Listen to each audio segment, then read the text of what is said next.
નમસ્તે. આદરણીય મહેમાન શ્રી, પ્રિન્સિપાલ સાહેબ તેમજ વાલીગણ, ભૂતપૂર્વ વિદ્યાર્થીની બહેનો તેમજ હાલની તમામ વિદ્યાર્થીની બહેનોનો ખૂબ ખૂબ આભાર. ગુરુકુળ કોલેજ વિશે આજે મારા અનુભવો રજૂ કરવાનો મને મોકો મળ્યો છે ત્યારે હું ખૂબ જ લાગણી અનુભવું છું અને એક સોનામાં સુગંધ ભળે એ રીતે ગુરુકુળની વિદ્યાર્થી તરીકે તો હું બહાર આવી જ છું, પણ એની સાથે સાથે એક હોમ સાયન્સની સ્ટુડન્ટ છું એનો પણ મને એક ગર્વ છે. કારણ કે તમે જ્યારે બીજાથી અલગ પડવા માંગો છો, ત્યારે અલગ થવા માંગો છો, તો મારા એવા અનુભવો છે કે તમારો વિષય છે એ તમને બીજાથી અલગ કરે છે અને એ હું મારા આજથી મેં 10 વર્ષ પહેલાં કોલેજ પૂર્ણ કરી, ગ્રેજ્યુએશન કમ્પ્લીટ કરી અને જ્યારે હું બહાર ગઈ એ પછીનો અનુભવ છે. જ્યાં સુધી આપણે અહીંયા કોલેજમાં ભણતા હોઈએ છીએ, ગુરુજનોનો સાથ સહકાર મળતો હોય છે, એમને સારા આપણને શીખામણ મળતી હોય છે અને એમાંથી આપણને કંઈક મેળવતા હોઈએ છીએ. ક્યારેક એવું પણ બને કે એ લોકો જે આપણને રજૂઆત કરે છે આપણને નથી પણ ગમતી, યા 2 સ્ટેજ પાછળના બાળકો બેઠા છે એને ખ્યાલ જ હશે, પણ એ જ અનુભવો જ્યારે આપણે એક વિદ્યાર્થી કાળ પૂરો કરી અને આપણે આપણા સમાજમાં જઈએ, એક દીકરી છીએ તો મેરેજ કરીને આપણે સાસરે જઈએ, આપણે આપણી નોકરી કે બિઝનેસમાં આગળ વધીએ, ત્યારે આપણને ડગલે ને પગડે આપણા વિષય શિક્ષકો અને આપણી આ ગુરુકુળ છે એ હંમેશા યાદ આવે છે અને મને ગર્વ અનુભવતા આનંદ થાય છે કે આપણે પડ જો કોઈ વસ્તુની સમજણ મેળવી હોય, ઘરે વસ્તુ ઘરની સાથે સાથે કહેવાય છે ને કે માતા પણ જે જ્ઞાન નથી આપતા ને એ જ્ઞાન અહીંયા બેઠેલા શિક્ષકો દ્વારા આપણને મળે છે. એક દીકરીને ક્યારેક એવું બને છે કે એક માતા એની મર્યાદાથી જેટલી વસ્તુ સમજાવી શકતી હોય છે એટલી સમજાવે છે, પણ મેં મારા ડિપાર્ટમેન્ટના શિક્ષકો દ્વારા, હોમ સાયન્સ ડિપાર્ટમેન્ટના શિક્ષકો દ્વારા શ્રી રોહિણીબા જાડેજા, શોભના મેડમ છે અને હું જયશ્રીબેનને યાદ કરતા જરાય નહીં અનુભવ, કેમ કે જયશ્રી મેડમ છે કે જેનાથી અમને ડર પણ લાગતો હતો કે જયશ્રી મેડમ, પણ એ એક ડર હતો, એક પ્રેમ હતી, એક એની હૂંફ હતી, એક એની શિખામણ હતી અને હાલતા ને ચાલતા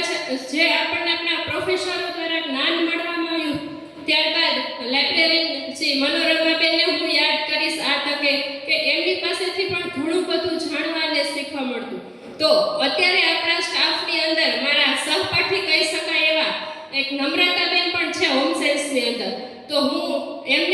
એમની પર ઋણી છું કે હાલતા ને ચાલતા કંઈક ને કંઈક ગાઈડન્સ અમને મળે છે. અને હું મારા અનુભવોની વાત કરું તો મેં 7 વર્ષ સુધી એમડીએમ સુપરવાઇઝર તરીકે પોરબંદર, રાણાવાવ અને કુતિયાણા ત્રણેય જિલ્લામાં અલગ રીતે મામલતદાર ઓફિસમાં કામ કરેલું છે અને એ કામગીરીની અંદર જેમ મેડમે વાત કરી એમ કે ગર્વની લાગણી છે કે આપણે પોરબંદરની અંદર ગુરુકુળ કોલેજની દીકરીઓને જ 3 જિલ્લામાં સિલેક્શન થયું હતું. તો એ ક્યાંક ને ક્યાંક આપણા સંસ્કારો, આપણા આચાર્યો, આપણા ગુરુજનોની મહેનત, આપણી પોતાની મહેનત એ ક્યાંક ને ક્યાંક આગળ ઝલકે છે. અને નોકરી તો બધા કરે, બધા કામ કરી જાણે, પણ આપણા ગુરુકુળની અંદર ભણેલી દીકરી છે એ નોકરીનું એક સંતોષકારક પરિણામ આપે છે, એ એક ખુશીની વાત છે. અહીં આપણને સમયબદ્ધતા, મેનેજમેન્ટ તેમજ બીજા પ્રત્યે કઈ રીતે વાત કરવી અને કઈ રીતે આગવી શૈલીથી તમારું કામ સંતોષકારક,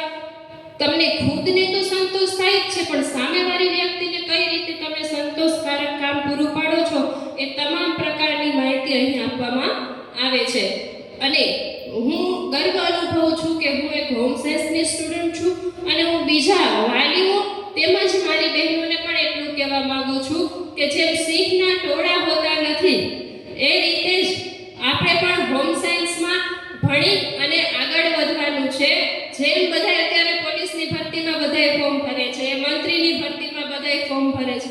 એમ બધી જગ્યાએ તમે ફોર્મ ભરો તો પછી હોમ સાયન્સ કરેલી દીકરી પણ એમાં ફોર્મ ભરી શકે છે, પણ જે તમારે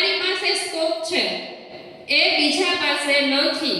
જેમ કે તમે એમડીએમ સુપરવાઇઝર તરીકે ફોર્મ ભરવા માટે એપ્લાય કરવું હોય તો ફરજિયાત તમારે હોમ સાયન્સ કરેલું હોવું જોઈએ. એ જ રીતે ચાઇલ્ડ એન્ડ ડેવલપમેન્ટ વિભાગની અંદર, પછી આંગણવાડી સુપરવાઇઝરની અંદર, તેમજ મુખ્ય સેવિકા જેવી મહત્વની પોસ્ટ ઉપર પણ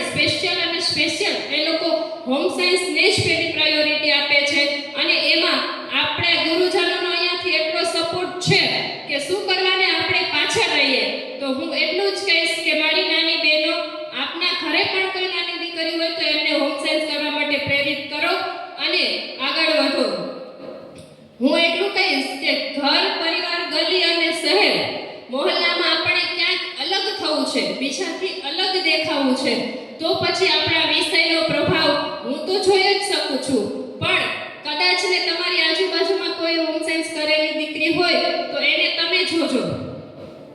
જોજો બીજા ગામની 2 ગલીઓ બાયું છે, આપણે ખબર જ છે કે ઓટલે 5 વાગે આપણે બધાય બેઠા હોય, તો બીજાથી ક્યાંક અલગ તરફની દીકરીને ડીપમાં જજો, એને જરાક પૂછજો, વિચારજો, તો ક્યાંક ને ક્યાંક એના મોડિયામાં ગુરુકુળ કોલેજના વાતાવરણ હશે, આ પ્રકૃતિમાં કરેલો અભ્યાસ હશે, અને ક્યાંક ને ક્યાંક જેમ હું આગળ છું એ રીતે આપણે વિષયનો પણ પ્રભુત્વ ક્યાંક ને ક્યાંક જોવા મળશે. આટલું કહીને હું મારી વાણીને વિરામ આપું છું. અસ્તુ. જય હિન્દ, જય ભારત. મને અહીંયા બોલવા માટેનો મોકો મળ્યો એ બદલ મારા સ્ટાફ પણ ખૂબ ખૂબ આભાર.